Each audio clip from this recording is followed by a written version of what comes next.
Yes, guys, and welcome back to the Irish Hotspur for your evening headlines. Few things to get through to tonight. We'll be talking about, of course, Nagelsmann rejecting Tottenham, Vincent Kompany becoming the front runner, linking us to Pedro Goncalves today, which I find very interesting. Really like that player. And something that I've sort of brought up or maybe invented myself where, I see similar patterns to the 21 season where we had Jose Mourinho in charge with Mason then being put in interim. And basically, the manager search now, is it more calculated or are we just, going to go through on unnecessary amount of days before we sort of appoint someone underwhelming? So a few things to get through to tonight. And here to discuss with us, we have the one and only Sean from Spurs Talk Show. Sean, how are you keeping, my man? Good, Dave. Good, mate. How are you, buddy? Yeah, I'm good, man. I'm good. Can't wait for the football to come back. I'm telling you, no midweek games is killing me, man. Oh, it is, mate, isn't it? It's a like, long week.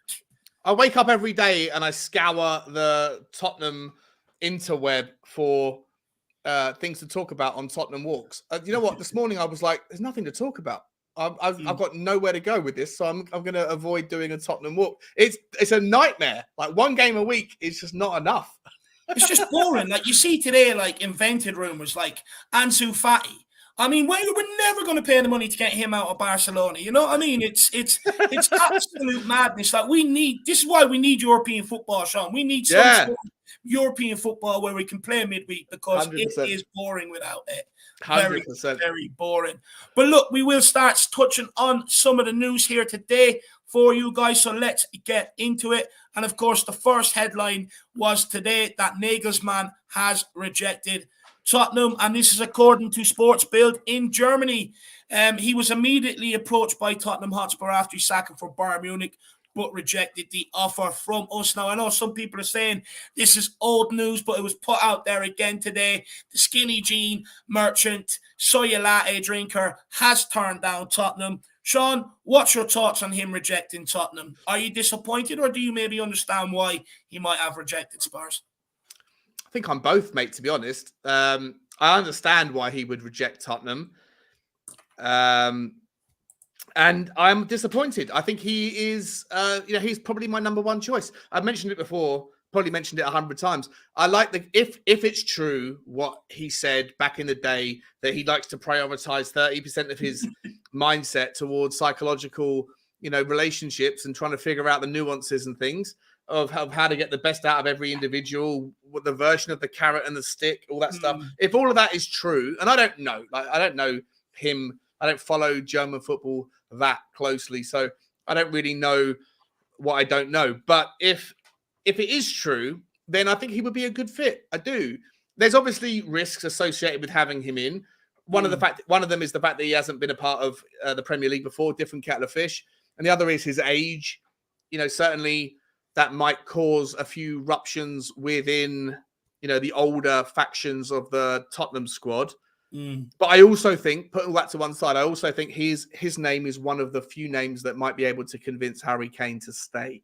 So interesting. I don't know if Bild are regurgitating an old article, because I've heard people like yourself say that this is just a recyclication of the same old article. If that's the case, then there's a nothing burger to talk about here. But in any event, Dave, I think he's my number one choice based on what I've heard about him. So if it is true, then I am bothered. What about you, mate? To be honest with you, Sean, I'm kind of glad. Look, this is a guy that many Spurs fans actually wanted in when Jose Mourinho was got sacked. And this is sort of the second time that he sort of turned down the Tottenham job, because before that he sort of was holding out for the Bayern Munich job and he ended up getting it. And now that he got his dream job, he's failed at it, and now he's jobless, he's turned down Tottenham again. And for me, look, I want a guy now that wants to come in and actually wants to be in here. We've seen under the likes of a Jose Mourinho, under Conte, Sean, you highlighted yourself, where they sort of thought they were too good for the football club.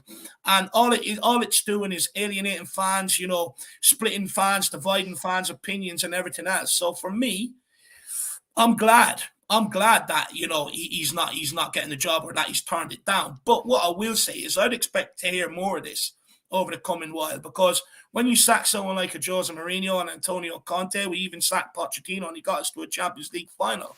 Yeah. I think eventually you are going to develop a narrative where, you know, someone like Nagelsmann, who's had the top job and is probably looking to continue on his career or boost his career, he ain't going to come into a mess like Tottenham Hotspur or see that as a club that's going to further his career and stuff like that. Yeah. So for me, I'm not surprised, and I would expect sort of the trend to continue. Like, you know, partly we were sort of looking at Thomas Tuchel, and he turned us down straight away when Bayern got interested and went there. And I think you're going to see more of this.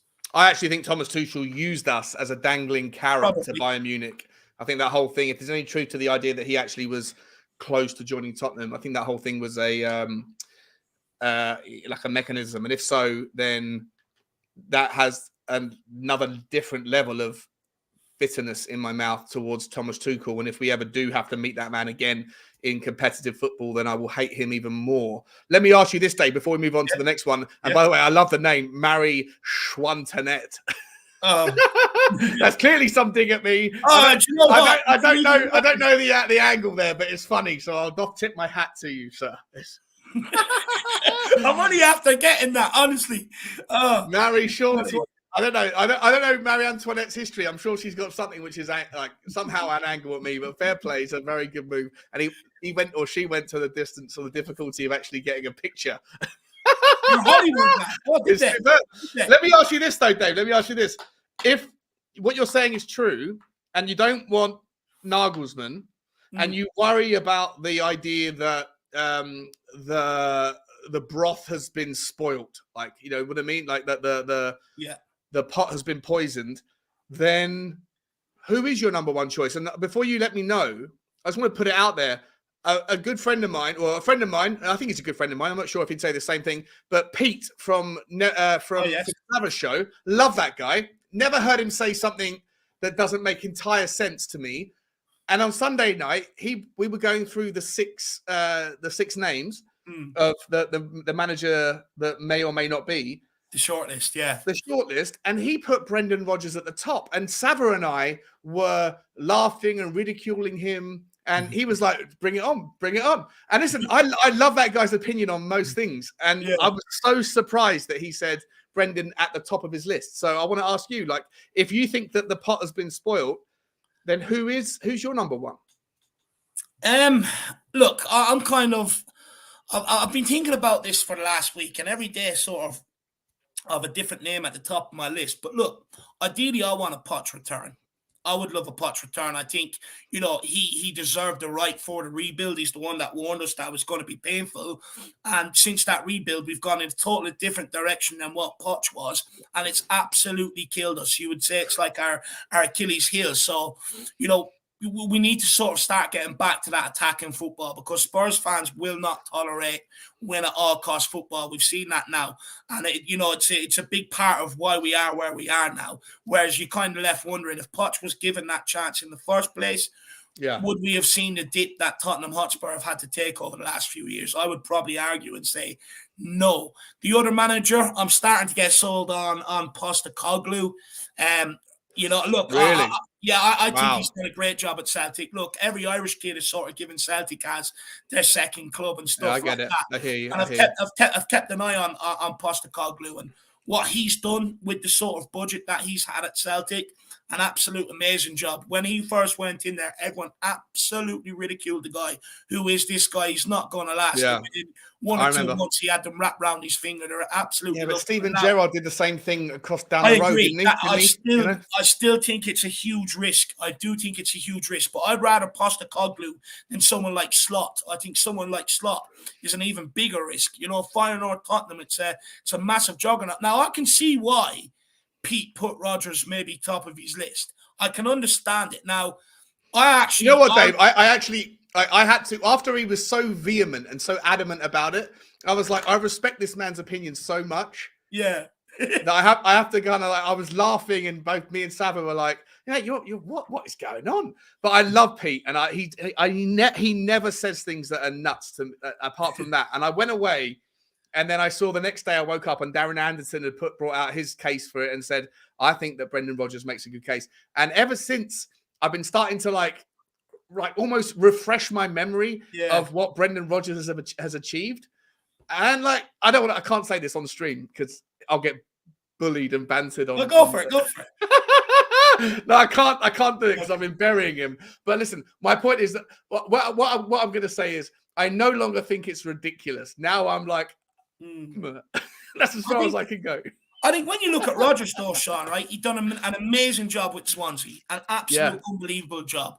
He went into Liverpool. You know, he sort of had to do a big job there, and he'd done a decent job. He was so close with sort of Liverpool.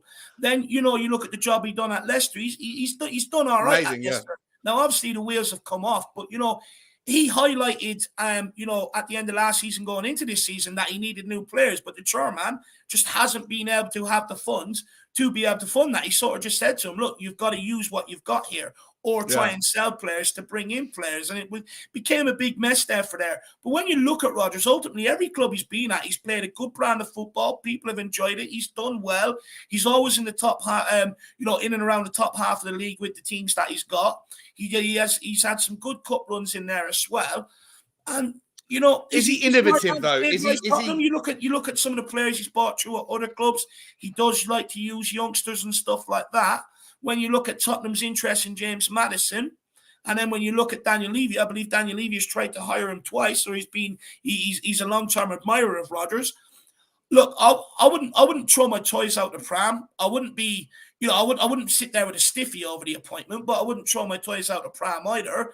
But I do have a sneaky feeling, and I've said this for... He's the favourite. He's the favourite to come in, right? I think he will get the job. I think he'll be the one appointed. He's the favourite right now. All the other odds-on favourites that had their moment in the sun have drifted and faded quite significantly. Look, listen, he's still nowhere near my favourite, like because I just don't know if he's innovative enough anymore. Like you can look back, you know, like Jose Mourinho. The argument was that Jose was a winner, and then we caught him at the tail end. The argument to make the difference between Jose and Conte was Jose was on the tail end of his career. Conte's right bang in the middle of it. Neither of those have worked.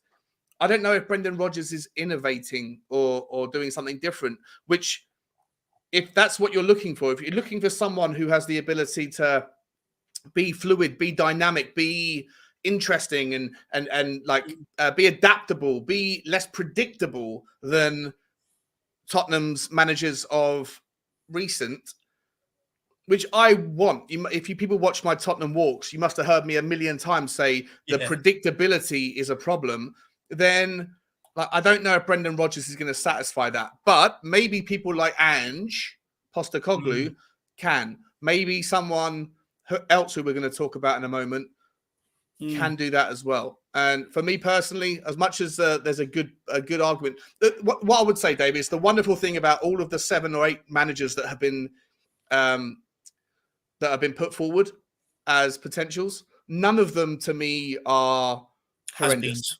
And none of the, like, whoever it is, it doesn't, like, I'll be able to get behind it. I'll be able to see the idea behind it. That I have my own list of preferences, number 1 to number 6 or 7. But whoever, even if it's the 6th choice, I could still get behind it. It's not like a Gattuso or a Fonseca where I'm thinking, what? Or worse yet, a Nuno, where I'm like, what's going on? Every one of the 6 that are in the mix right now, for me, there's some level of interest on my mind.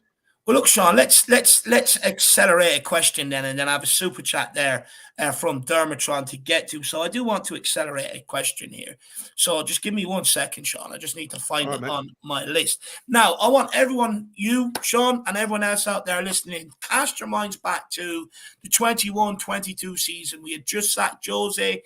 Mason was put in interim charge. We pissed about appointing a manager, and when we did 72 days later, it was the underwhelming appointment of Nuno. We also signed Paratici, but he didn't start work until that summer. And ultimately, delays in the manager and the director of football cost us dearly heading into the following season.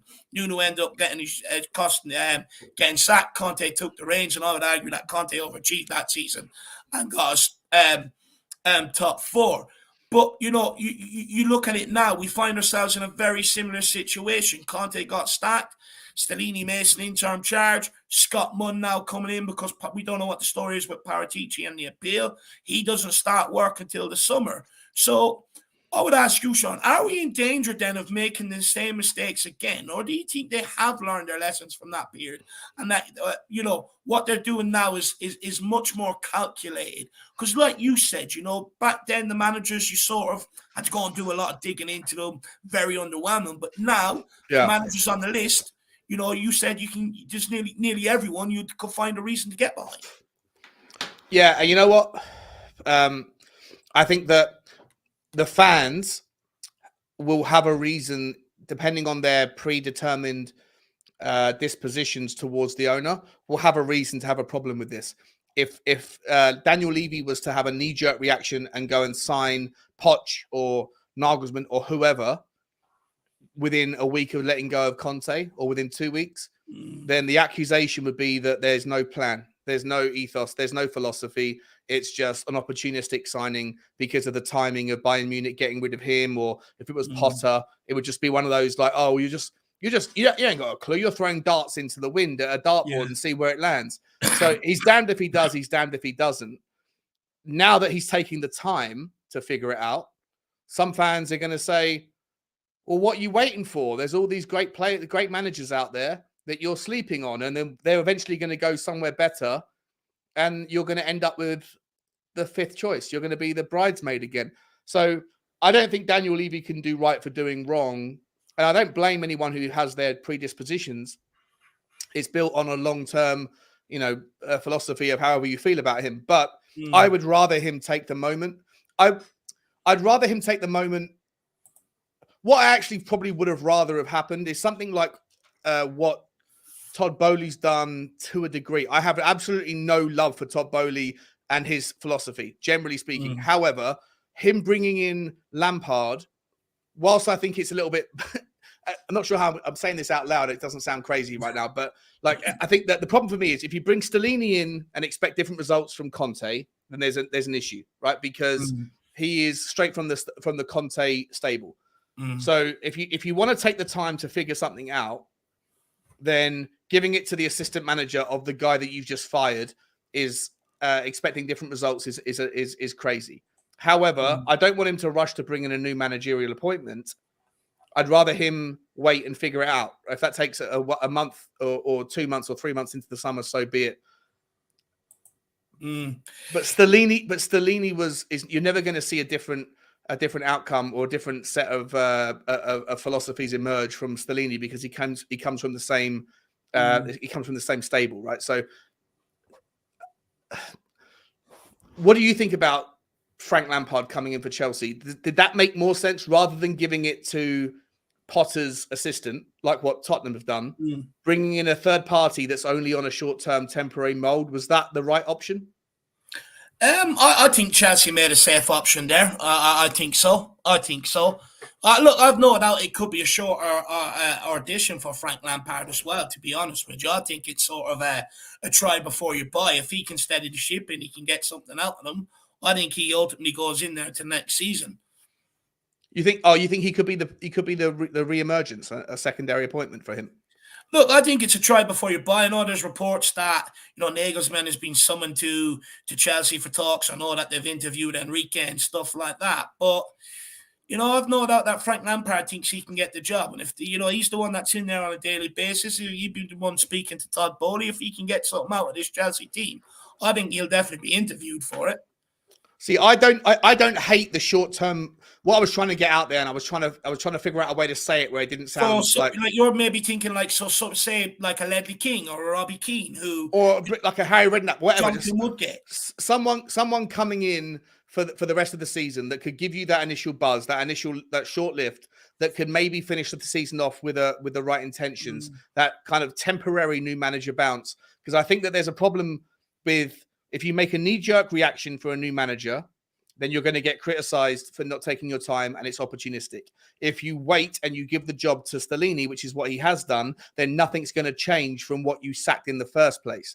But you don't want to give someone the job full-time based on avoiding just giving Stellini the job. So for me, I like what Chelsea did. I hate what Todd Bowley's done so far as a chairman, but I can respect at least the idea of giving Frank Lampard the short-term managerial position, but I don't think he's the right guy for the full term. And so I wouldn't have hated this idea of giving somebody else other than Stellini the role for the rest of the season at Tottenham whilst they figure out the summer. Because I feel like right now we're in kind of like a limbo period where you have Stellini that's just doing Conte's tactics.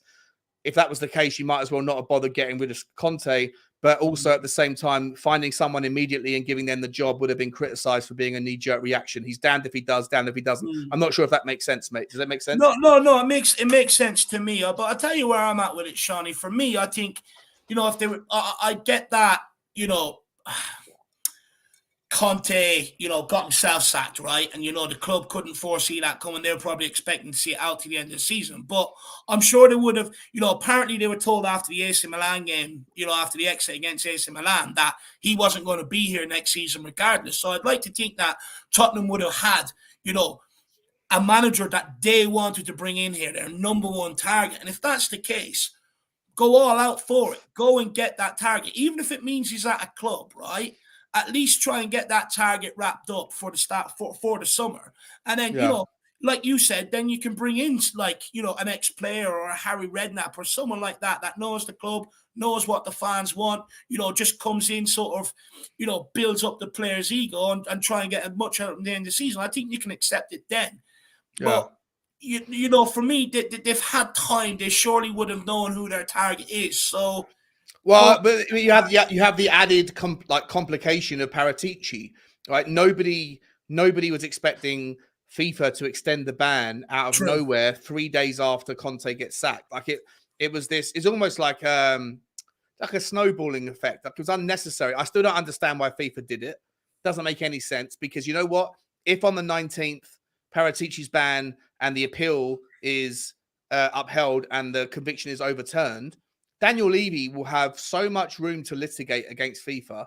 It won't even, it'll be insane. I've got no idea what FIFA were thinking. What is the benefit of expediting that decision before the 19th? It's 6 days away.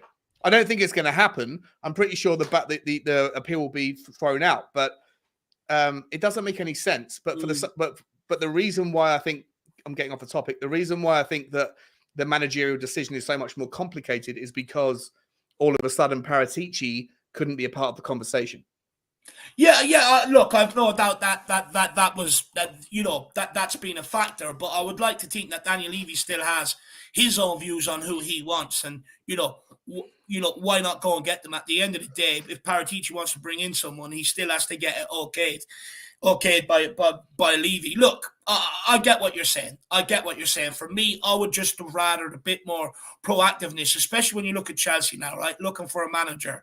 I think everyone here can admit, everyone in the chat, everyone watching that, look, we're going to be second choice to most managers. If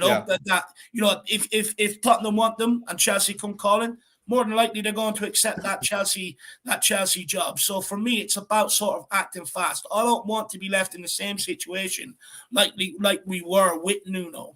That's 72 days without a manager. You can't plan for the summer because you don't know who your manager is, this, that, and the other. And I just see the same situation happening now as it did back then. And I'm worried that it could hinder the start of next season. I don't want to throw away, piss about, waste any more starts this season. We're seeing in the Premier League, every point becomes crucial now. You can't afford to take 5-10 games to get going like you used to. So I would just rather see us act quick to get our number one target so that maybe other clubs can't, or if they're thinking about hiring or firing their manager and bringing in a new one, I want to maybe have our target in rather than give anyone a chance to poach them. That's where I'm at. You know what, though? Just quickly, I know you got to get Dermot's thing. I'll say my point. I think Dermot's. We can maybe pick it up later. People say like Tottenham's a poison chalice, right? Then who would want to come to manage Tottenham, right? Yeah, you with me? Yeah, I'm with you. I'm not entirely convinced that Chelsea are not also something like the same boat. Under Abramovich, every single manager at Chelsea got fired the second that they failed. Under this new guy, they 3 managers in. He's only been there for 9 months, right? And they haven't figured it out. All the money that they've spent, who's the guy who's pulling the trigger? Is it him? Is it Daddy, whatever his name is? Who's the other fella that's put? No one really knows. For me personally, I think it's an absolute mess at Chelsea. I put out a tweet 2 weeks ago saying, would you rather Daniel Levy be the director, be your chairman, or Todd Bowley? And it was like 60. A lot of people voted. It was like 65% Bowley, 35% Daniel Levy. 4 days later, Graham Potter gets fired. Like, I might put the thing out again. This is not in defense of Daniel Levy, but I think that Todd Bowley is an absolute shit show, an absolute mess. And for me personally, like, I don't know whether or not another manager, like Tottenham might be a poison chalice, but Chelsea might also be looking a little bit like poison chalice to any manager that's got a reputation that they want to protect, because Todd Bowley's introduction has been almost as trigger happy and ridiculous as some of Abramovich's decisions back in the early days of Abramovich tenure as well. Do you agree? Look, what I would say is I think Todd Bowley would be given time to sort it out. I think the fact that he's flashed the cash on a lot of the signings, tried to bring in some of the best young prospects around world football, I think he does have an idea there. I think that what's let him down is he ultimately accepts anybody else with any experience that could tell him the contrary or advise him against something. And I think maybe he might learn his lessons and over the summer look to bring them people in. What I will say is Todd Bowley's been in it just, about 6 months to a year? He's on his third manager. He spent £750 million. His FFP is in the mud, or it will be, and he hasn't factored in any of the difficulties that a lot of clubs have in selling some of the players that he doesn't want. He's already slashed the price on Ziyech. Allegedly, I believe the press, he wanted 29 million quid in January to sell Ziyech. PSG were going to take him on loan, and Chelsea couldn't be bothered to get the paperwork done in time. And now apparently Ziyech is already been cut from 29 million to 17. I think that Todd Bowley hasn't got an iota of a clue about the second-hand market. And listen, you might hate Daniel Levy for being 1, 2, 3 million different things. I understand it, and I'm not trying to argue with that. But better the devil you know. And I think Todd Bowley is a bull in a china shop, and I don't think he has a clue what he's doing. And what's going to happen is going to be hilarious with his attempts to try to get rid of 10, 12, 15 players that he doesn't want on his books. I don't know, mate. I think that the next Chelsea manager and the next Tottenham manager, whoever goes in whichever direction, I think both of them have to have a long, hard look in the mirror and figure out which one of these devils they really want to work with, Bowley or Levy, because neither of them are a pretty experience, in my opinion. Look, interesting. That's an interesting topic. Look, what I will say just quickly, because I do want to move on. I do think, again, the reason why I think they'll pick Chelsea, Sean, is just purely because the history they have over the last 20 years, winning the trophies, winning the leagues and stuff like that. And also the fact that I think, they'll be convinced that no matter the player they want, Todd Bowley will go and get it at all costs. And I think, when they look at it, if I'm going in and I'm stamping my authority on things, which chairman's going to back me with exactly what I want? Or if I suggest a player, which chairman's going to go all out to get that player? What players did Potter ask for? Like half of the players that Chelsea bought. I know you got to move on, so we'll pick it up. Go on. I know what you're saying. I know what you're saying. Look, what I will say just quickly is, look, let's wait and see what happens next season. You could well be right, Sean. You could well be right, and Chelsea could crash and burn. And if they do, I'll be absolutely ecstatic, because I've been sick of them for the last 20 years. So it would be nice. But look, let's wait and see what happens. Definitely an interesting discussion to pick up. Dermatron says, ladies and gentlemen, live from Hotspur Towers with the #1 Irish Spurs fan, Dave Harry Kane Harris, and his partner in crime, the biggest Spurs fan in the UK, Sean, Spurs talk show butler. Let's get ready to rumble. Come on, you Spurs. Dermatron! Big up, Dermatron. You're going to have to make a trip over to the Irish Hotspur Towers someday, my man, so you will. Big yourself up, though, brother. And it's not UK's Sean Spurs talk show. It's Al Jazeera pundit Sean Butler. That's what it is, Dermatron. Big yourself up, my man. Really appreciate the support, lad. And everyone, do get over and check out Dermo's great channel. Puts a lot of effort and time into it. A lot of new shows out there recently as well. Adrian Chia says, Stellini appointment shows that Levy is not expecting different results Levy's problem is with Conte's outburst, not his performance. Sean, what would you say to that? I think Adrian Chi is probably spot on here.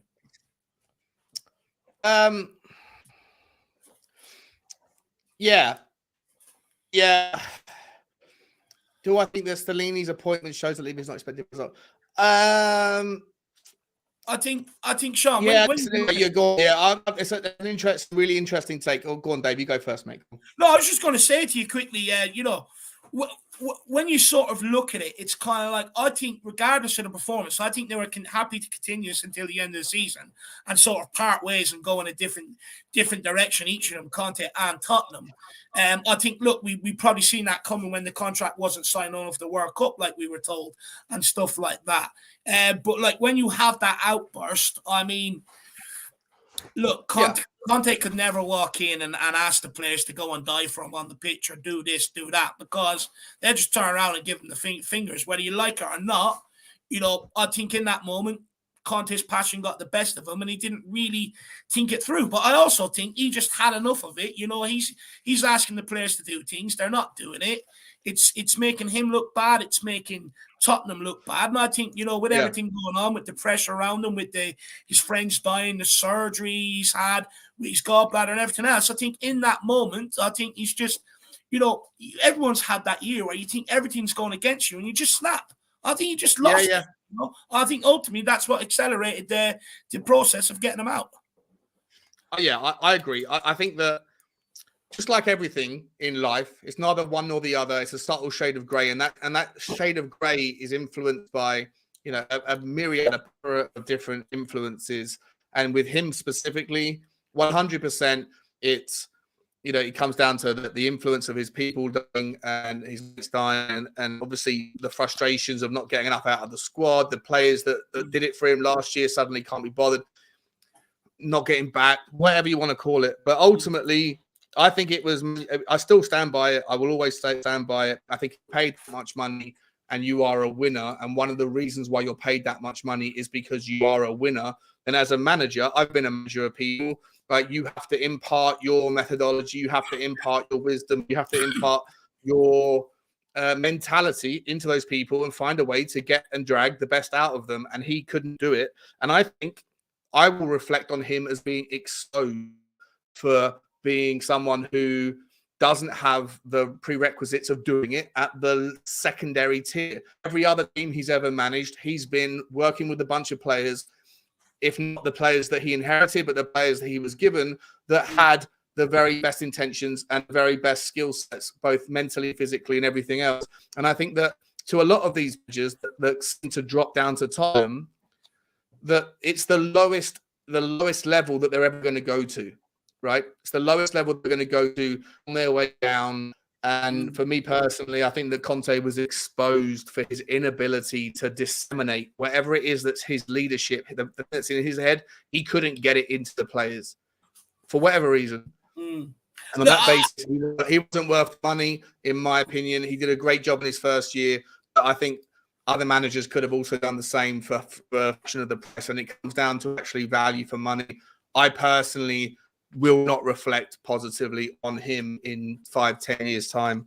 I know you feel differently, but that's what makes a market, right? There's always a buyer and there's always a seller for the same price. Yeah. So, look, I think you're slightly harsh in regard. I think, like, when you look at Carlo Ancelotti, he's won everywhere he's been in, every country he's been in. Not Everton.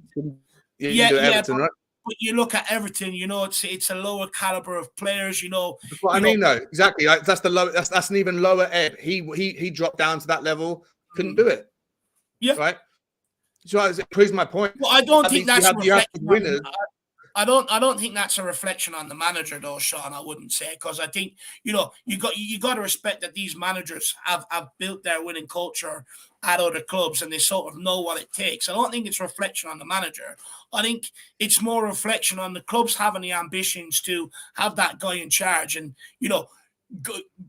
ultimately try and win what sort of he brings when you hire these guys, but not providing them everything they need to be able to do it. And ultimately, when you win things 9 times out of 10, it's because you have all the right ingredients. Well, I get that, right? But if Pep Guardiola was to leave Manchester City, and he was to like, he's won everything. Let's say he wins the Champions League at Man City, he gets the treble, he goes, can't do anything more, right? If he would take a year off, and then let's say that he came into Brighton, right? He took over from De Zerbi in Brighton in that year, and he took them and made them win not just a domestic cup, but he made them get into Europe and win a Europa League, or even, God forbid, did what Leicester did and go on and win the league. That, to me, would validate him as one of the greatest of all time. He's all in the conversation, one of the greatest of all times. But let's be honest, he hasn't won anything with anything other than a team that is best in their league or that has all the reg. I'm not saying that he doesn't have the stone to do it, but I'm saying that the very best managers in the world are managing the best teams in the world for a reason. They're really good. But how many of them drop down to a level? And then Carlo Ancelotti tried it with Everton and failed. He's now at Real Madrid and smashing it, right? Jose Mourinho tried it with Tottenham, failed. He went to Roma, and everyone points out that but he did it with the Europa Conference League, which, you know, it validates the argument that people don't win at Tottenham, they go on to win somewhere, but it's the Europa Conference League. Conte couldn't do it at Tottenham. How many other of these elite managers drop down to a level that's lower than Tottenham and still take that team to the next stint? It doesn't happen. It doesn't happen. So I would love to see one of these elite managers drop down to a level lower than Tottenham and then take that team to the very highest echelons. And if they did, first manager that does that will forever be cemented as the greatest, in my opinion. Fair enough. Fair enough. But there you are, Agent Chi. You heard it there from Shawnee, my man. Let us know whether you agree or disagree. Big up, Adrian. And then Sean Jerome's coming in on your Chelsea argument with Todd Bowley. He says Chelsea want to win trophies and they've won plenty under Abramovich, unlike us at Spurs. Chelsea won plenty under, right? I think that's why he reckons Todd Bowley would be given maybe more of a chance. Than the chance than what fans are giving Daniel Levy. I think maybe I spend a lot of time on neutral fan channels right now, mate. I spend a lot of time with a lot of Chelsea fans. They ain't that impressed. That's the part of the reason why I put the thing out there. Obviously, Daniel Levy's had 23 years of, in a lot of people's opinions, failure. Todd Bowley's only had 11 months, 9 months, whatever. So we'll have to wait and see. Me personally, I just look at what I'm look at what I'm seeing. And I see a scattergun approach, like a kind of carpet bombing of madness that I think I could be wrong. I hope I am wrong. Yeah. But I think it looks chaotic to me, and I don't think he really understands how difficult it is to be to offlay the failed assets that he spent a lot of money procuring in the secondary market. We'll see how that looks, obviously, mate. Look, I don't think anyone will disagree with you that it looks a mess right now. I think everyone looking from the outside in will say, yes, it looks a mess. But, I think where people are coming from is it's like, Todd Bowley sort of has time to sort it out. If he can get the right footballing people in around them, to advise him and stuff like that, I think he could make a very good, quick success of it. Because I think some of the signings he's made, I think will come good. With the right manager, right people in around to help him offload his players, make the squad smaller, make it more of a tighter unit and stuff like that. I think there's a chance for him to get it right. But I think what Jerome is saying is basically like, the reason why I think, people are more likely going to give Bowley a chance is purely because, Chelsea, or even with the manager. Because he's spending money, right? That's what it comes down to, mate. I actually think it's what he's talking about maybe is the managers. The reason why they'd probably pick Chelsea over Tottenham, actually. I think this is what it is, where he's saying that, Chelsea have the histories of trophies under Abramovich, and I think they'll fancy getting themselves back there. I think they'll look at both squads and say, I've a lot less to do with the Chelsea squad than I do the Tottenham squad in terms of, getting a good 11 on the pitch, in terms of holes to fix. I think when you look at Chelsea, I think bringing a good striker, I think that would solve a lot of their problems. Bringing a good centre-back or two will solve a lot of our problems, Dave, wouldn't it? We hope. Look, that's my hope, Sean. That's what I've been preaching for some time. What you've been asking for a year and a half. Dave, listen, mate, do another super chat. I'm busting for a wee. Sorry, I should have gone before I started. No, work away. Big up Jerome, though. I do see why managers would pick Chelsea over Tottenham. Like I said, I think the history of trophies. I think when you look at Chelsea when they're walking in there, I think they'll look across the back line. They'll be happy with that. I think they'll look at their options in midfield. They'll be happy with that. Look at their options out wide. I think they'll be happy with that. I think the only thing they need is a striker or two. And I think once they think they get that, I think they'll fancy themselves being able to do something. Whereas when you look at Tottenham, you've got the future surrounding Harry Kane.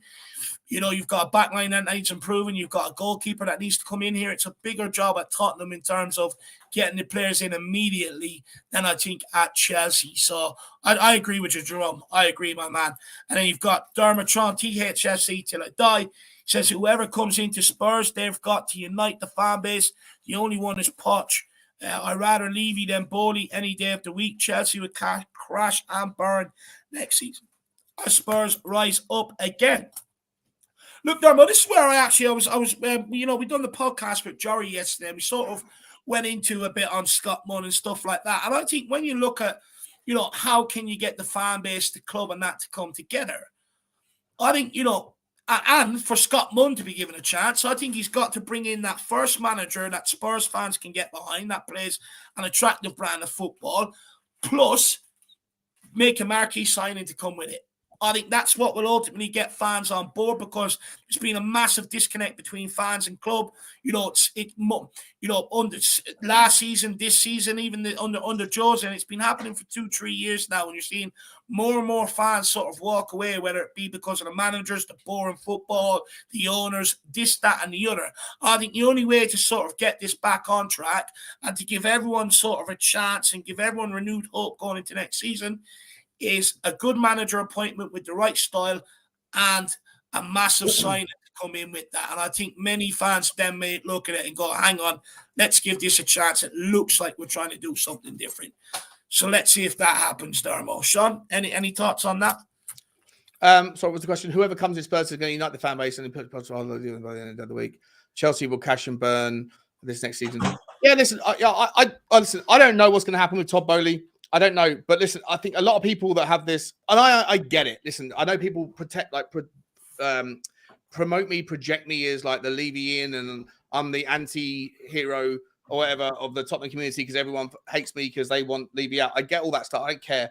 But for me, if you're comparing Daniel Levy to a lot of chairmen, I'd understand it. Comparing him to Todd Bowley, the jury is out, and thus far, it looks like an absolute shambles over there. And I speak to other Chelsea fans all day on different channels that I go onto, and they are generally more concerned with legitimacy about what's going on there than we are looking in. I don't know. We'll see. We'll see what happens. But for me personally, I better the devil for me. But I understand if you don't think don't think the same way. That's okay too. Big up there, Machon. Really appreciate the support, my man. Big yourself up. Wolf Mauler says about to get the authoritarian and finance driven. Big up, Wolfie. Hopefully you're keeping well, sir. But look, we'll move on to the next part of the news, and that is that Vincent Kompany is favourite to land the Tottenham Hotspur job. Where is it? Where are the reports? So this is by the Sun. Obviously take that with a pinch of salt, especially since they've got the page 3 in there. But it says Man City legend Vincent Kompany is Tottenham's #1 target to replace Antonio Conte after leading Burnley to the Premier League with 7 games to spare. Kompany is believed to be ready to listen if Spurs make a move. But when asked about the rumours surrounding his future, Kompany said today, I don't waste answers on my future, crack on. I'm focusing on Reading and the next games. Now, what I will say is probably a bit of a bog standard sort of answer, where people refuse to comment on their future and stuff like that. But Shawnee, something I want to bring up and something I sort of want to talk about when it comes to this is Kompany is from the Guardiola school. When you look at the Premier League right now, you've got Arsenal on top with Arteta, who worked with Guardiola at City. Of course, Man City is second with Guardiola in charge. And then you look at fourth, it's Man United with Ten Hag, who also worked with Guardiola at Bayern Munich. So you would say when you look at the 3 of the top 4 teams in the Premier League. They all sort of play nice football that everyone's starting to enjoy to watch. They've been widely praised for their style and their philosophy. And ultimately, anyone sort of attached to Guardiola or his school or his philosophy, they're all sitting at the top of the Premier League. Yeah. So with that in mind, would you actually give someone like Kompany a punt? Because you'd like to think that these guys, they have an insight into Guardiola's psyche, his tactics, what works. Because, Guardiola's been a winner for years, right? He wins everywhere he goes. And then you look at the people that sort of stem off him. They also start to, they also look like they're going to do the same. Yeah, no, 100%. I stand by the point that I'd love to see Guardiola do it with Brighton or with Brentford or with Tottenham or with someone. I'd love to just to reinforce it, just to cement it, because Barcelona and Man City is, he's walked in, and I understand why. So I'm not dismissing or undermining his quality.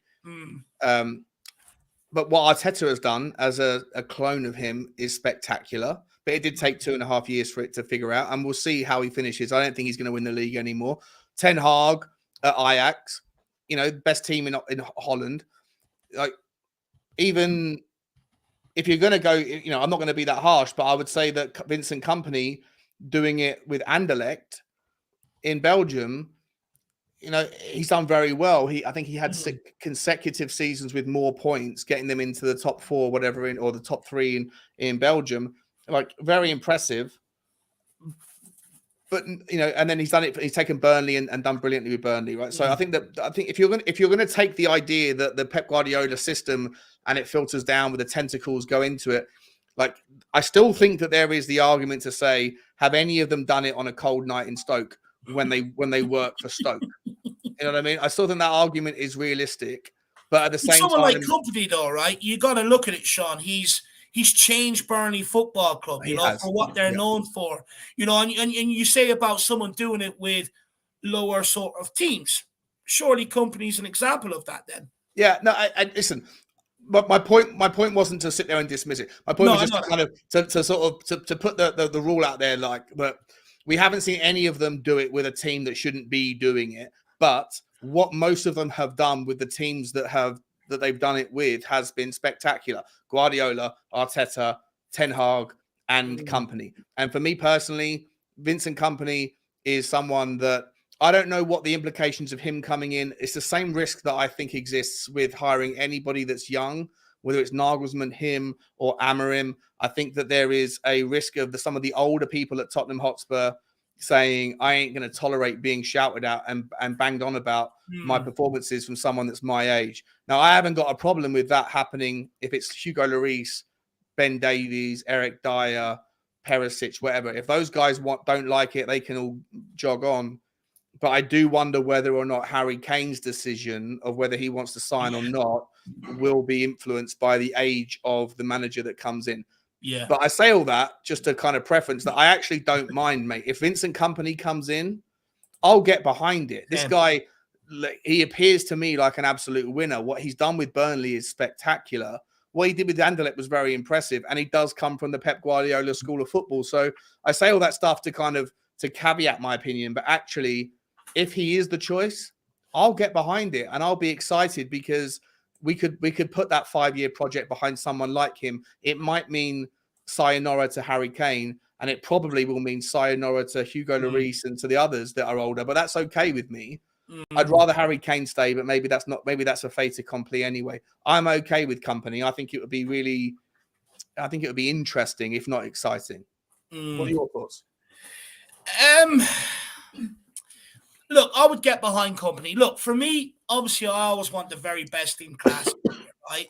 Now, I've got to accept it hasn't worked out. We've had Mourinho, we've had Conte, and it hasn't worked out. So, I'm not naive to know as well that if we don't get Champions League, which for me, although we beat Brighton, we have Bournemouth at the weekend and could win there, I still think we've sort of the games against Nottingham Forest, Wolves, Southampton and Wolves will ultimately come back to haunt us. I don't fancy us going away to Newcastle or Liverpool getting results. We've been absolutely shambolic on the road. So when you don't have the Champions League football to offer, I think that sort of splits your options in half. I think that sort of will ultimately end up ruling out a Pochettino, and Nagelsmann, even though he's rejected it anyway. People of that sort of ilk, even a Luis Enrique. I think then you would be looking at, if it's a Europa League, someone like a Rodgers, someone like a Vincent Kompany, because look, Tottenham is a step up from Burnley. Even if he brings Burnley up, Tottenham are going to finish ahead of Burnley next season, 100%. As long as we keep Harry Kane, actually. But he could have ruled out. He could have ruled out, right? He could have said, when he was asked, he could have said, "Not interested in Tottenham. I'm focused on Burnley." He didn't. He said that kind of wishy-washy. I'm not going to deal with that stuff. Whatever, blah. I'm focused on the job in hand. Sounds to me like he wouldn't turn it down if the opportunity came his way. 100%, 100%. However, I feel if someone like Kompany's coming in, I think it could be without Harry Kane. I agree, 100%. If Harry Kane, if Harry Kane is waiting on the managerial decision, there's only two names that Harry Kane might even slightly consider staying for, and that's none of them are Brendan Rodgers or Vincent Kompany or Arne Slot. But I also think if we don't get Champions League, I think Kane will want out. I don't think he'll sign a new contract. And then you're sort of left in a situation where it's like, Spurs don't really want to sell Kane, but are you going to get everything for that final year? I would like to think so. I think we will. I don't think Kane will down tools, but we'll have to wait and see. But I think with Vincent Kompany, he brings exciting football. He's played exciting football at Anderlecht. He's done a magnificent job at Burnley. He's completely changed their style of play. Many fans want to see a back four at Tottenham. He'll definitely bring that. So for me, look, Kompany, I'll give a chance. But I think we also have to go into it, if it is the case he gets the job, realizing that there is a chance that this could go awfully wrong as well. He could be found out tactically against more tactically astute managers like we've seen in Premier League. You look at the guy at Emery at Aston Villa. You look at the guy at Wolves, Lopetegui. We're starting to pull in some of the best managers from other leagues to lower league teams in the Premier League and stuff like that. So I'm a bit dubious on that. Will Kompany be found out sort of tactically? Let's wait and see. Yeah. But look, that's where we're at with Vincent Kompany. We both said we'll get behind them. Big up the Owlad, by the way, as well. He reckons Todd Bowley will turn it around. So let's wait and see that. Let's wait and see. Looking forward to sharing a bit of cake and ice cream with you tomorrow for my niece's birthday. So that should be all fun and games. Jerome says, I'm so sick of all those number one targets. It should be Poch and try everything to bring him back home. Jerome, I'll be honest, I really wanted Poch to return. But when I just look at it, I mean, look, it could be Poch's decision that he maybe wants to wait to the summer. I think Madrid would be parting ways with Ancelotti. That job might become available. I think him and Nagelsmann would probably both fancy themselves in that job. But, Poch would have been easy to line up. As soon as you announce your sacking Conte, you could announce next morning Pochettino in the door because he's been available for some time. You could have spoke to him. You've got a good personal relationship with it. Him and Levy are good friends. They used to go on holiday together to the Swiss Alps and stuff like that. And that's true, by the way. I'm not making that up. I would have thought he would have been in here straight away. And the more the days take on, I don't think it's going to happen. But then you also have these rumors flying around that Donna Cullen up in the boardroom is sort of, putting a stop to it, this, that, and the other. So, but I would say if Pochettino was going to come in, he would have been in charge already. What do you think on that, Sean? Well, yeah. Listen, I think it's incredibly difficult to read around what's going on. That Daniel Levy, I think from what I've read, he took a holiday. He went away. He's only just got back to his desk, and then. You see like the tweet that was put out by Jesus Perez with he was celebrating the sporting software he was looking at and the two tabs that were open that had that article open from the Daily Mail and then the profile of whatever his name was, Greta Steinson. Like, do you want to read into that? If you do, does it mean anything? If it does mean something, it could mean either that he's looking into something because he might be working with Greta Steinson, or maybe he's even just making the point in like a kind of surreptitious way that actually we haven't been asked, but if we had been asked, we would have said no because of the Daily Mail. Like, there's a million things you can infer. None of them are based on any real kind of like on any level that's realistic. Me personally, I think that he made the decision that he was going to give Stellini and Ryan Mason the gig until the end of the season, and as much as with the benefit of hindsight, I think it was wrong. I didn't see it at the time, but I've since seen it that it might, it was stupid for me not to pick up on it. But obviously, Stellini ball is the same as Conte ball, right? From the same stable, as I said earlier. So as much as I'm okay with the idea of them not knee-jerk reactioning into Poch or somebody else, because they'll be criticised for that anyway, at the same time, not particularly impressed with the idea of just getting rid of Conte and then letting Conte's mini-me do this, like, take over. You know, it doesn't make that much sense. So, look, to me personally, mate, Pochettino is the people's favourite. I think 90% of Tottenham fans would get behind it. And Daniel Levy's probably looking for brownie points and PR scoring points right now because a lot of people, more people than ever, are fed up with Daniel Levy. So, I think Poch will be the next manager, if I'm honest. I think he will. Yeah. Interesting. We differ on that, so Shawnee, because look, I would have thought by now, Daniel Levy would have honoured what the Spurs fans have been singing for and calling for, and it hasn't sort of happened. He done it when Spurs fans were calling for Conte. They went and got him and stuff like that, and he hasn't sort of bowed down and gone and got Pochettino. Now, look, what the situation is there, we'll never 100% know. But what I would say, Jerome, is could be that Donna Maria Cullen as well, shit, right? And we don't know what's going on with her, right? And how much influence she has. Sorry, carry on. Sorry. No, look, I would just say, we'll never know. But from the optics, from the outside in, fact that he's not in there already, and you would say out of the list, it's the easiest one to do. I think that's probably hindering on me that, look, Tottenham are sort of looking at something as strong. But you never know. Pochettino might just want to wait, until the end of the season. Let it see out, let him analyse the squad from a distance and stuff like that. Who knows? Last 2-3 games, you might see him sitting up there at Daniel Levy, watching the game like Ten Hag was when he was appointed United manager at the end of who do you think? So, if you were a betting man, and I know you are to some degree, because I've small betting man, €2. You're a small betting man. If you're a small betting man, who's your favourite for the new job? And when is the decision made? I think Rodgers. I just have have that feeling. I just have that feeling. As soon as I seen him sacked, seen the links to Madison then ramp up, I have a feeling. But would you be cool with Rodgers if Madison came in? Would that be all right? Like, not bad. Look, Rodgers will steady the ship. I don't think you'll see too much. I don't think there's any risk that you'll see Tottenham fall too much further down than what we already are with someone like Rodgers. I think it's safe hands. He'll work with a lot of the young signings that we've brought in on the Paratici, and I think maybe he might be able to keep Kane around. I think maybe he might be able to get into Kane. Do you think Rodgers is enough, do you? Okay. But I just have a feeling it will be Rodgers. I don't know why, but that's what my gut. You're not alone. You're not alone, mate. You're not alone. Oh, Pete, if he's watching. He'll love it. I'll probably have a text off from me. He'll probably start texting me about Rodgers. And I'll be like, look, Pete, you're misreading the situation. I'm not a Rodgers fanboy. I just have a feeling he might be the next guy in.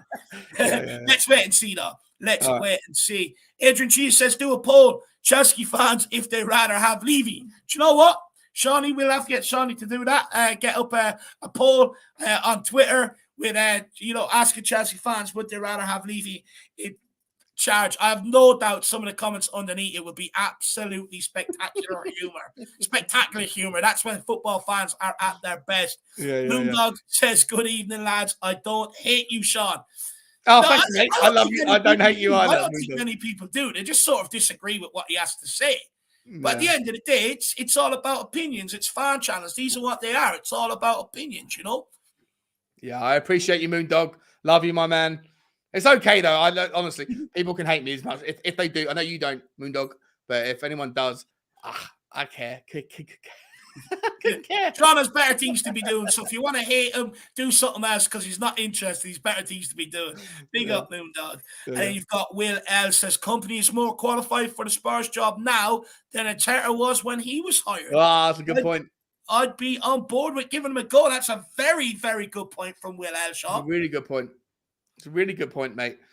Listen, I think that if you miss out on someone like Kompany now, if he comes into the Premier League, whether he stays at Burnley or if he was to go to somewhere, I don't know, let's say West Ham stay up and Moyes leaves and he goes to West Ham as an argument, right? And he does well with West Ham, Tottenham have missed the chance with him because the next job, the next cab off the rank, he'll get the chance probably, if not immediately. Maybe a lot of people think that Arteta will go to City after Guardiola, but if not him, if he's doing well with Arsenal, Kompany could do and go become the Man City guy. But it does require some level of proof and evidence in the Premier League, and you have to either let Burnley prove that course, or someone else takes the chance on him, or Tottenham does. And I think that Will's got a really good point there. But if Tottenham snooze on him and they don't do it and he makes it with someone else next season or the season after, chance is gone. But now there is a chance. It just depends on the risk profile how much do you want to put into it, And like I say, I'm okay with it. Like if he is the guy, I'll get behind it and I'll find a reason to support it and I will celebrate it and I'll be singing Vincent Kompany's Blue in My Army. I will. I'll do the same for Brendan Rodgers. I would do the same for Poch. I'll do the same for most of the other guys. The good thing about the shortlist is there's not many on the shortlist that I sit there and go, really? They're all okay with me on some degree. Do you know what? Look, when I look at the situation with Kompany, I think it's one of them. You'll know when you get from the feeling you get at that interview. You'd like to think whoever's in the interview room or in the interview process have vast experience down the years, and I think they'll know when they get that feeling. Someone like Kompany, it's for me. If I was in that job, I'd interview the guy, and I'd know straight away from walking away whether he's convinced me, and if he hasn't totally convinced me, and I've got any sort of sticky feeling, then I would avoid it. That's for me. I would know after the interview with him. I would know if I'm 100% sold on him. But look, it'd be interesting. Let's wait and see.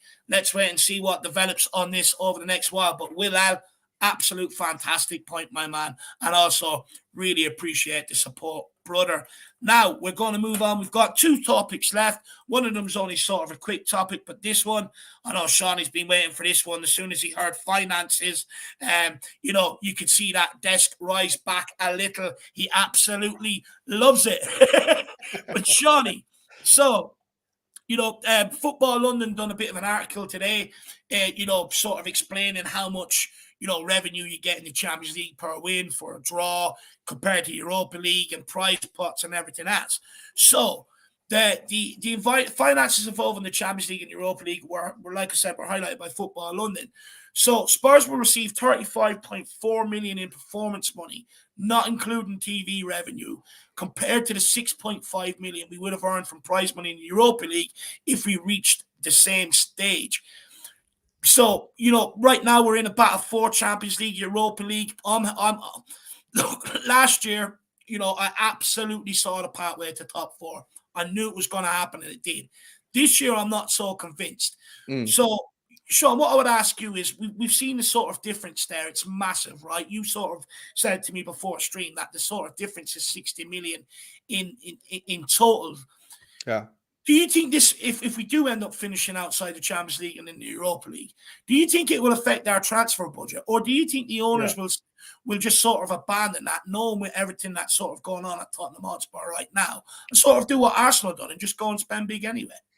Now, look, there's a bit of a misnomer that goes around. Like people say, oh, when we've qualified for the Champions League, we haven't spent any more than when we didn't qualify for the Champions League, right? And they kind of just look at the year that you qualify, how much was spent or how much was net spent or whatever else. But you have to remember that the rules have changed. And I don't want to get sort of bogged down into it because it's probably boring and it would require a specific show to explain. But ultimately, under the new rules of FFP, net spend is somewhat irrelevant because it's still a factor, right? How much money do you bring in versus how much money do you sell? But ultimately, you're never going to know specifically what net spend really is. Because let's say you sell a player for 30 million quid and you buy a player for 30 million quid, right? Then you say that net spend is 0. But if the player that you sell is on 50 grand a week and the player that you buy is on 300 grand a week, just for argument's sake, then it affects your FFP massively, because the new rules around FFP is that you can't have more than 70% of your total cost structure to be taken up by your transfer spend and your agent's fees and your wage structure. That's the new rules. And you don't know what those things look like. You're never going to know what the agent's fees are. And also, when you factor in the amortization of the transfers, when you sign someone for 50 million quid, you're not paying 50 million quid in one go. You're paying it over the lump sum of the contract. So people like Perisic, he comes in as a free transfer, but he's charging 200 grand a week in salary. That actually massively disproportionately affects your FFP far more than it looks like as a net spend. Okay. That makes sense? Yeah. Because he doesn't, like, there's no money being spent on the transfer, but how much was the agent paid? We don't know. How much is his salary? Well, it's a hell of a lot. He's one of the top earners at the club. And so, long story short, I'm getting off the topic, but ultimately, this idea that it doesn't matter whether or not you qualify for the Champions League or you don't, because the spend and transfer fees doesn't seem to be impacted by it when you look back over the last 3 or 4 years. It's somewhat true, but actually it's all baked into the new rules of FFP, which are very difficult to break down, because you don't know the amortization and you don't know the agent's fees and you don't really know how much the salaries are coming in and coming out, right? The players leaving. Ultimately, put all that stuff to one side. If you are not qualifying for the Champions League, you're going to earn about 50 million quid less, 60 million quid less next season than you would do had you finished fourth. But the difference between finishing fourth and fifth is about 60 million quid difference. And so it may not affect our transfer budget in the visible dimension, in the things that you hear about, right? If Tottenham go and have to pay 40 million quid for Pedro Porro, the 35 million quid that we haven't paid on Decky, all of that stuff will be used, whether you're Levy in or Levy out, it will be used as part of your argument to justify or to undermine how much money we've spent. But ultimately, whether we do or don't finish in the top four may or may not look like it's affected our transfer budget. But in reality, because of the things I've just mentioned around FFP changing to the pivot of 70% of your revenue cannot be exceeded by your transfer fees, your wages, or your agent's fees, it absolutely does impact it. It just won't become known for 2 or 3 years after the fact. Yeah. I hope that we will spend a lot of money in the summer, whether we finish fourth or fifth or sixth or seventh. But ultimately, all you can really say with categorical truth is that if we don't finish fourth, Tottenham will earn 60 million quid less than what we would have done if we finished fourth. Does that make sense? Yeah, no, it makes 100% sense. Absolutely, very well broken down. And I don't think anyone can dismiss that. And I think, look, you're spot on from my understanding of the financial fair play. It's sort of, you know, like you said, a couple of years down the line is where you'll sort of really see the implications of it. Look, for me, I'm just worried that with our business model and the way we operate, I think they might pull the reins slightly. And that concerns me, because I don't think we're at a point where we can afford to do that. I think you've got to take the gamble, and I think you've got to go and spend the money. You look at Brighton, they seem to be getting absolutely everything right. And that everything that's happening at that football club is derived from the ownership. Your man Bloom, you know, they've got the guy Barber in there from Tottenham. You've got Fulham. Your man's done a good job there. They're going to spend more money this season. And a lot of clubs are getting their recruitment right, while we're sort of getting ours wrong, if you want to say that, and it's costing us.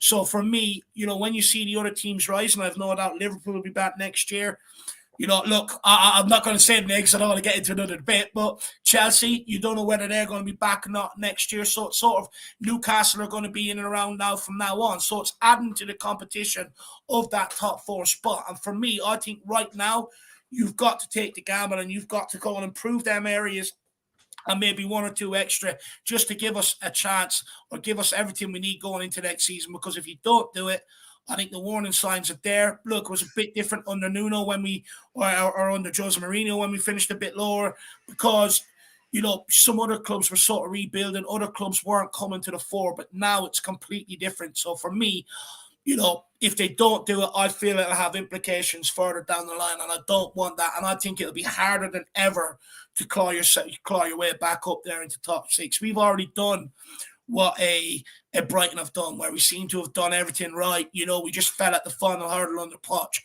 And I think for me, we've got to go big this summer. I just hope that if we do finish in Europa League, it doesn't influence their transfer plans. Yeah. Yeah, 100%, mate. 100%. And look, like I say, very well broken down on financial fair play, though, I must say, Shawnee. You must just sit there and read that for fun, lad. No, well, I love it, man. No, I love that. I love that side of it, man. Honestly, I was talking about this earlier on We Are Tottenham TV WhatsApp group. I think I'm increasingly likely to walk away a little bit on my channel from talking about tactics and things for Tottenham, because it doesn't interest me as much as that side of football, and also things like the scouting. I'll tell you what, mate. I know I don't want to bore your audience, but like over the last they scream for you.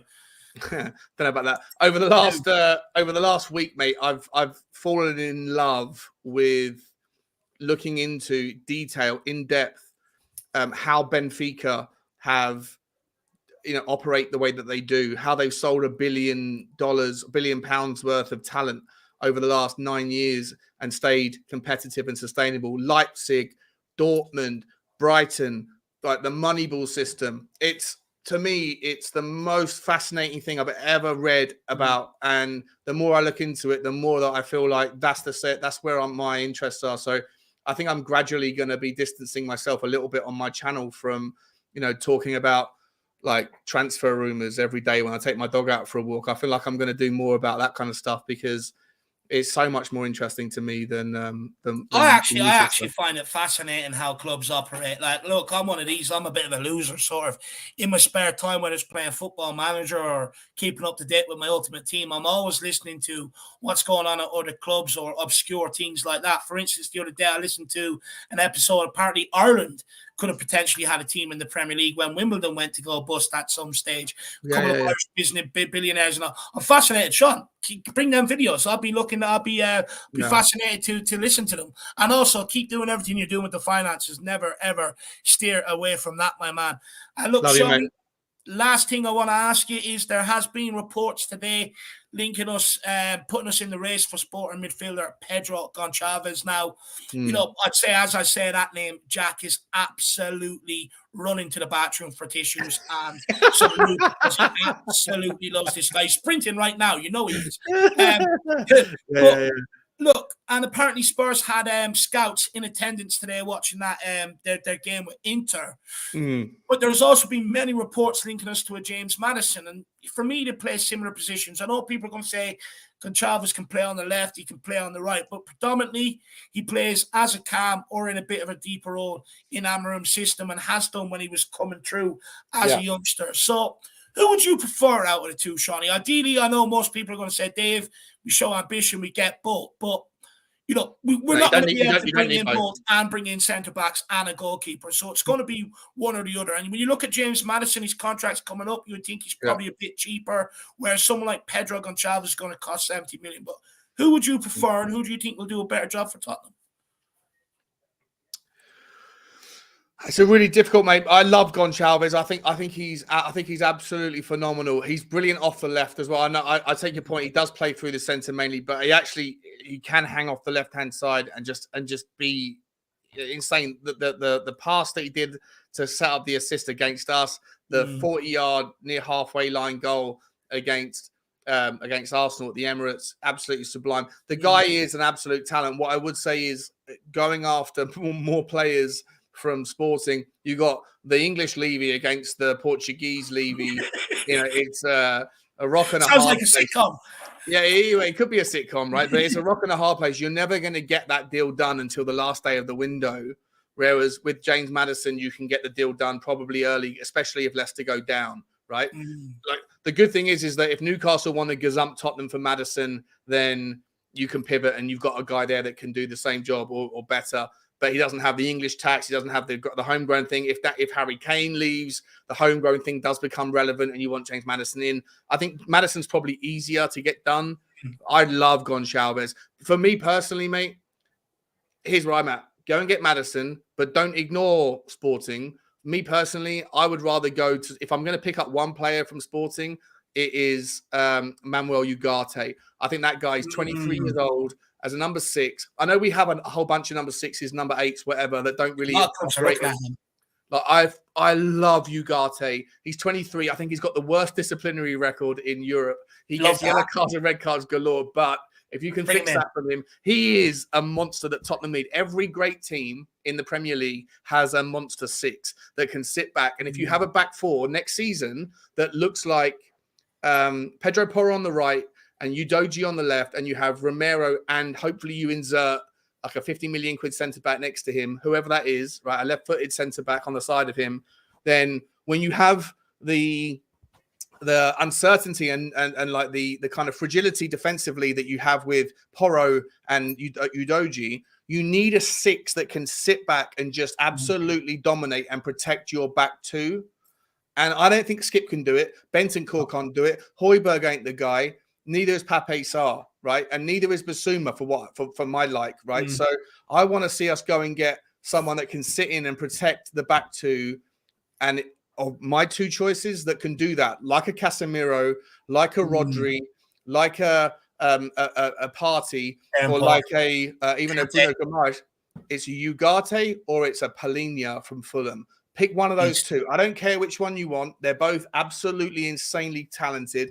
Go and get one of those. But if you're going to go to Sporting, for me personally, I'd rather you haggle all season, all summer over Ugarte and go and get Maddison done early doors. And if you can go and then set up with a Porro, Romero, insert centre back there, Udogie, and you have, let's say, Ugarte, Bentancur, Maddison, Decky, Sonny, Kane. Tottenham are good. Tottenham are good. But I don't think that Basuma can play the 6 in the same way that Ugarte can. No, I don't. Certainly Skip can't. Certainly Højbjerg can't. And certainly Bentancur can't. So you need that monster 6, in my opinion. Look, Manuel Ugarte, lad, he's a very good player. A lot of clubs are actually tracking him this season. So I would think he'll get a big move this summer for sure. Look, the disciplinary record, I mean, that doesn't turn me off. I love Porro, I love Romero. Oh, you love Ugarte, mate. You would love Ugarte. Lad, we get the ball in a triangle, Eiffel Tower in each other, high-fiving each other. It'd be absolutely amazing to see. I can't wait. My wet dream to have that over me. I love it. But, look, when it comes to, actually, just quickly, before we go back to Maddison and Goncalves, I was saying to Jack today, I'd love us to go after that Onana kid from Everton. I think when I look at that guy, he can be our next Moussa Dembele. He can pick the ball up from one end of the box and bring it to the other. I would really, really like that kid. And when I said it to Jack, I thought it was all great and creative. And then Jack goes, "Yeah, Dave, I said that to you at the start of the season." So he kind of, but Jack got there first. But I would love to get someone like Onana in here as well. Because look, when I look at the likes of Skip, Højbjerg, you look at it now. Look, I like Højbjerg. I think Højbjerg, if you left him to do a holding role, would be fine. Skip, I think same thing. I don't look going on the ball, asking him to get us going forward, transition and play, not your guys. Bentancur, he's more of a ball player. Basuma, look, he's let us down this season massively. Obviously, the injury hasn't helped. But, do you think can Basuma play the 6 that I'm talking about, the monster 6? Yeah, what you need is... the Casemiro. Can he do that? I don't think he can he? No, I don't think he's disciplined enough to play that role. I think when I look at Basuma, I think, especially at Brighton as well, he was the best midfielder. He was more freedom to get forward and go. Yeah. I think that's what's sort of player Basuma is. What we need is someone that's going to put pressure on the ball in the midfield areas, but also has the athleticism and the drive to go and do it. Since Bentancur's come out of our midfield, Skip and Højbjerg aren't pressing any ball, but when Bentancur was in, I've seen Bentancur press the centre midfielder, the centre back, and the goalkeeper in one run. You look what Danjuma came on the other day and done it. He went and put pressure on the ball and relieved pressure off us, and that's what we need. So I'm with you, Sean. Maybe I didn't think we need to look at the centre back options. I was fairly happy with them, but I do think maybe we might need to look at maybe bringing in an Onana or an Ugarte or someone like that. Onana, another one. Onana, yeah, fuck, Onana's another one. Love him. There's lots of them out there. I just don't. I think we have a whole bunch. I think we have like 5 players in midfield that all do very similar things. And look, Ollie Skip is probably, for me, as much as I like the kid, I think he's probably. I think he's probably the weakest of all of them. I think Pape Sarr's got a bigger ceiling, but ultimately you do need the homegrown, right? But for me, if you're going to sacrifice, and I take someone's point in the comments that said we've got other priorities, money's limited, you don't need it. But I do think if you're going to go to a 4-3-3 and you're going to have Udogie on the left and Porro on the right, you need someone that is just going to absolutely smash in the middle that can protect it. And I don't think we have anyone that can do that. For me, as much as it sounds awful to say it, like you have to make a decision on who to sell to make room for one. And that has to be a decision around either Højbjerg or Bissouma. But I don't think you're going to sell Bissouma that quickly. So I probably would have to argue, as much as I love Pierre, I think that you might be able to sell Pierre and you might be able to make good money on him as well. I think you could sell him because you've got 3 other players that are just like him in Bissouma, Sarr and Skip. You need Skip for the homegrown. Sarr, I think, has got a bigger ceiling. And Bissouma, I think, has got a lot of talent, let's be honest. So for me, I think you sell Højbjerg and then go and replace him with either an Onana or a Ugarte or a Palhinha from Fulham. And if you do that, and then you go and get Maddison as well, and a centre-back and a goalkeeper, Tottenham look a different level next year for me.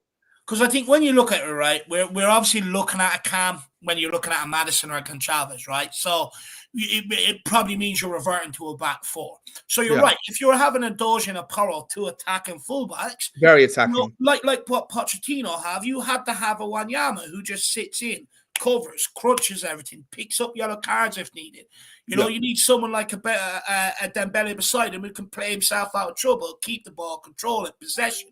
Now, when it comes to Maddison or Goncalves, now I know this is going to be a bit petty of me, and I know GG is saying dream on. Look, I'm allowed to dream, my man. Let me have my dreams. I don't have much in life to be happy about. So when I dream a little, just let me dream, my man. Big up. I'm only messing with you. But look, when I look at Maddison, I know this is going to sound petty, but look, what was it? During lockdown, it was we had Jose. I think Jose Mourinho was in charge. And Leicester came out in the second half and scored straight away, but was disallowed. And the celebration that Maddison done, he thought it was super cool. He's giving it all out to the cameras. Yeah. And like then you hear reports, some reports coming out that maybe he's got a bit of an attitude problem at Leicester and stuff like that. He's a Jack Grealish, right? He thinks he's good looking. I get it. Yeah, he sort of turns me off him a little. I sort of think, you know, is that drive, that hunger there to push on to the next level, to be better? And I feel like he might lose that somewhere along the way. I could be wrong. But what I will say about Maddison, who would you have instead of Maddison then? Goncalves. I love the kid. And that's fine. But we would be short of homegrown. That's what I was just going to say, right? Yeah, that's what I was just going to say. When you look at Maddison, he's homegrown. He's half of what Pedro Goncalves will cost. He's a set piece specialist, so that sort of solves that sort of issue. I think someone like Maddison, Kane could forge a relationship, might be able to keep Kane happy a bit. So I do think ultimately it will be someone like Maddison. But I just think Goncalves is the technician we need in that to keep the ball in that final third, keep it ticking over. He's great, Luka Modric. Pick up the ball in the middle, play it left, play it right, in behind, 1-2s. Yeah. Goncalves is that guy. And if you want to keep sustained pressure in the final third like Spurs fans want, Goncalves is your guy because every player can look for him, give it to him, and let him, dictate. I get worried a little bit about the average height of the team. You know, if you're bringing in Pedro Porro, you immediately lose 5 inches on Emerson. Emerson's an amazing defender aerially at the back post. We've seen that Pedro Porro can't handle that. You've got risk there when you have Goncalves. He's only 5'8". I think someone like Goncalves, though, with his feet, Sean, I think he'll play in any league. I hear you. No, listen. I'm not being like a hatist or whatever, saying that we should avoid people, but I just worry a little bit about if you have, like, for me, I don't know, Destiny Udogie. I don't know how tall he is. Do you know how tall Udogie is? No, I don't. I worry a little bit about like the average height of the team shrinking significantly if you were to bring in Like, because Goncalves is small as well. Very brilliant player. I love him. Absolutely love him. Madison's pretty tall though, right? He's 5'11", 6 foot. Yeah, he's tall enough. Yeah, he's tall enough. Tall enough, but yeah, listen, it's not a problem, but it could be a problem. It's something to consider. But yeah, Goncalves for me, wonderful player. I'd love to see him, but he's going to cost 50, 60 million quid, isn't he? Let's be honest. Oh, look, I think reports today were suggesting 70 million. This is a guy that 70. Okay. I think Amarim signed him at Sporting when he first came in. He finished that season top goal scorer. And ever since then, he keeps scoring goals, assisting goals. You know, he's absolutely insane. He's a great technician with his feet. I think he's got 15 goals this season. I know he got 3 goals in 40, I think in the Europa League. 18 goals and 12 assists in all competitions. That's in madness. Yeah, he got 4 in 4 Europa League games before. I don't know if he's played tonight, but 4 Europa League games, 3 goals and an assist. And then in the league, Bruno Fernandes, he was brought in. This is another example, mate. This is another thing where, another team where I want to go and another team where I want to go and I'm already doing the research on Benfica. I got to do it on Sporting as well because they brought him in to replace Bruno Fernandes. And Fernandes, when he was in his last season for Sporting, he only got I think he had 7 goals and 5 assists. This guy comes in to replace the wonderful Bruno Fernandes and scores 18 goals. Did you say in all competitions? 18 goals and 12 assists, but I mean, his numbers have been double digits on both since he's arrived at Sporting. For me, these Portuguese teams can just it's like a conveyor belt of talent, you know? Yeah. Next up, please, who's going to take the place of this next guy? This is madness. For me, I think when Spurs look at this situation, I don't think they should look at the price. I think they've got to look at the mentality, right? You know, look at it. We went and got Lo Celso. United got Bruno Fernandes. Whenever people think about Bruno Fernandes, he wants to win, and you see that on the pitch. He wants to win at all costs. We got Lo Celso, who turned out to be a dickhead. I think when you look at this, I think further down the lines, there will be problems with someone like a Madison. I think he'd throw the towel in easily, but I think if Tottenham do bring in a Pedro Goncalves, regardless of what manager situation, that guy will just want to win on the pitch. So for me, I think this one is about mentality. Go and get Pedro. Go and get him at all costs, in my opinion. Yeah. Look, I know. Hold on. We need a goalkeeper, right? And the 2 goalkeepers that are touted right now that are popular amongst the aggregators are David Raya, that's going to cost, or David Raya, that's going to cost 40 million, or your man. Who am I talking about? The guy Alex Merritt, right? Who's going to cost 40 million quid as well, right? From Napoli, and then. So that's 40 million quid. Let's just say that whatever the budget is, you got 40 million gone to the goalkeeper. Yeah. You need a centre back. 50, 60 million, I would suggest. Okay. So let's say 80 million. Let's be generous here. 80 million quid. You've got to pay for Kulu and Poro. Yeah. Kulu's another 30. Poro's another 45. Hopefully that stuff's already put to one side. And as I say, it doesn't have to be all in one go, but just for the sake of argument, then we need a creative player. We're talking about a number 6 as well, and that's presuming that Harry Kane doesn't leave, right? But do you reckon there's 150 million quid in the budget? Do you reckon we can really go after 4 top class players in the summer? Presuming Harry Kane doesn't. If Harry Kane does leave and you get 80 million, let's presume that you're going to spend all of that replacing him on an Ivan Toney or whoever else, or the kid from Atalanta. What's his name? Rasmus Højlund. Let's presume that at the weekend, by the way. Oh, Rasmus Højlund, mate, is an absolute. He missed sitters at the weekend. But what I did like about him, he was pissed off walking off the pitch when missing them, which I think is always a good sign. But Shawnee, look. I get, where's the money going to come from? I think no, where's it coming from. I'm just saying, do you think that do you think it's plausible to see 4 40 million pound purchases? Yeah, I think when you look at it, I think you've got 11 players out on loan. Now, obviously, some of them are youngsters and stuff, but I think you've got 4 or 5 there you could try and cash in on. Winks, if you can. But you might even have to let him go for nothing, to be fair. I think you definitely get a fee for Ndombele purely because of the season he's had at Napoli. I think Lo Celso, you might get a fee off of Villarreal for him. So I think there is assets there we can cash in on out on loan. I also think there's a few in the squad that we should be looking at. I think Davinson Sanchez, might be able to make 15, 20 off him. 20 million for Sanchez. Look, I'm dreaming, Sean. I'm dreaming. You never know. Look, why? No chance. He's a £5 million defender. Right, 5. But then it frees up these wages, right? I think, look, I want him gone. Sadly, I think he's still going to hang on, Eric Dyer. I still think he's going to be in this squad. I don't think Cotton will cash in. But we do have assets that we can put up for sale and cash in on without having to maybe sell Harry Kane. However, I think if Harry Kane makes it clear he's been gone, he doesn't want to sign, I think then Tottenham should look at letting Harry Kane go to try and bring that cash in. But then if you're going to do that, many people think that cash is going to go on bringing in the rebuild. But then you need that cash to put straight back into your forward line, because the hardest thing to do in football is score goals. So, if you do end up trying to sell Harry Kane to fund the project, because his contract has gone down, he's running down, you're probably talking 80 to 100 mil. So, that's not going to be enough to bring in a striker, a cam, 1 or 2 centre-backs, and a goalkeeper. I think it has to come from the assets that we've got out on loan or squad players. If the easiest to sell and the highest revenue you could get back was for Richarlison, would you let go of Kane and Richarlison in the same summer and replace it? If you could get 80 million for Kane and someone came in and bid 50 million for Richarlison, got your money back.com, right?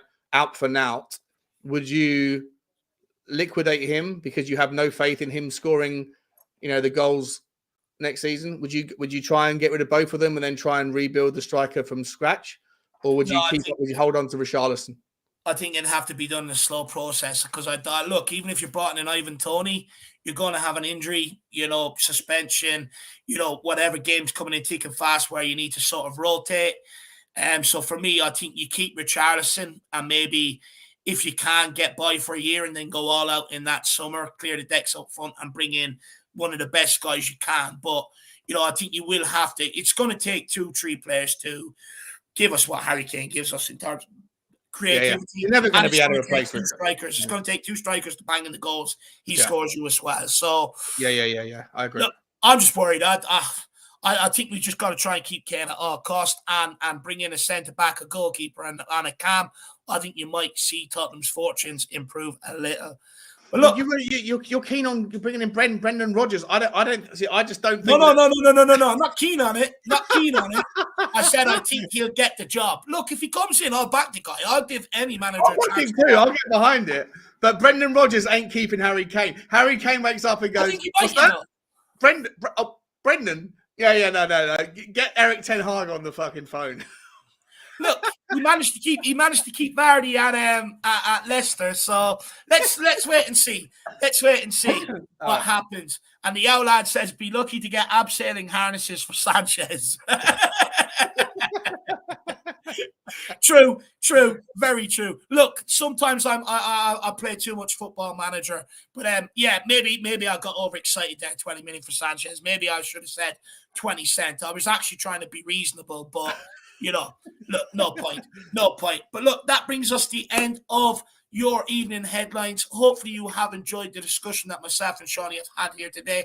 I've actually really enjoyed it. It's gone on a lot longer than Sean. I mean, you could talk the fucking ass off. We could do a 24-hour charity stream and forget to mention the charity. Just keep talking. Yeah, it's madness, lad. It's madness. But Shawnee, do you know what? Actually, quick story, Shawnee. So I was trying to get into my StreamYard the other day, but because I'm logged into yours and we are Tottenham TVs, right?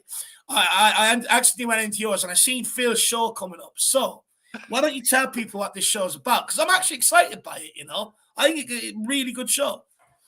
Yeah, well, it was supposed to be last week, and then I had a work call, but Phil Panavi, Phil P, you might know if you're listening in the comments, the man, woo! He's a brilliant guy, really, really cool guy, very funny.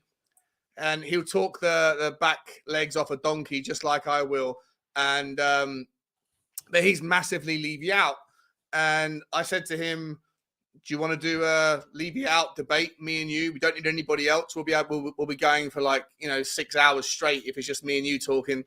Yeah. And we were supposed to have it a couple of weeks ago, but it's been delayed, and I think it's supposed to be next week, next Tuesday. I need to get in touch with him. But essentially, we're going to go for everything. He's got all his receipts, all of the reasons that he represents for Levy out. I've got all of my reasons to represent why Levy out is unreasonable. Not that I'm Levy in, but some of the arguments why I think that they're not necessarily always said in good faith. And it will be a really good conversation between two friends, but who feel 180 degrees opposed to each other on certain topics. And I think it'll be really cool. So it was supposed to be a couple of weeks ago, but it's going to happen in whenever it is. It's going to be up. You'll see it. But that's the next. That's the next big debate on my thing. It's not going to be nasty. It will be nice and fun, but everything should be explained. Everyone should get their chance to chime in. So look forward to that. And yeah, Dave, listen, mate, I've absolutely adored this tonight. It was a lot of fun. Thank you for having me, mate. Look, it went a lot better than what I was expecting. Look, me and you, Shawnee, we could talk for fucking hours, man, when it comes to all things football, because we love talking and we're so passionate about it, which is good. But also, you bring up points that I disagree with, I bring up points that you disagree with, and look, that's what makes the world go round. But guys, as you can see, I do have Shawnee's link in here. Please get over, smash that subscribe button. Also, get onto that stream and make sure you hit the notify me when it's live, because you do not want to miss it. I actually have a feeling it's probably going to blow up Spurs YouTube for a few days, so make sure you are a part of it when you're watching it. I'm really looking forward to it. Really, really looking forward to it. But Shawnee, thank you very much this evening. I really do appreciate good fun, your mate. time, my man. I really do, actually. I really do appreciate it.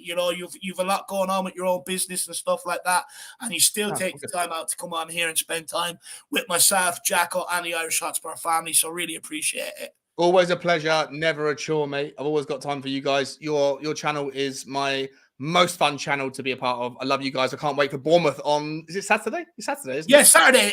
That's it. 24C saying, will me, you, and Jack all be here? We will, my man. Look, I've been dying with a fucking chest infection and stuff for quite some time. With the injections I'm on, it suppresses my immune system, which opens me up to every illness and infection going. I'm trying to fight them off as best as I can. That's why I was missing Monday and Tuesday. But the reason why Jack's not here tonight is because I had to tell him, you are taking a day off. Go away, go and do some Jack things and spend some time away. But we will all be back here. Myself, Jack, will be back here for the fan show tomorrow. Myself, Jack, and Sean, Porro's prisoners, will be back here Saturday.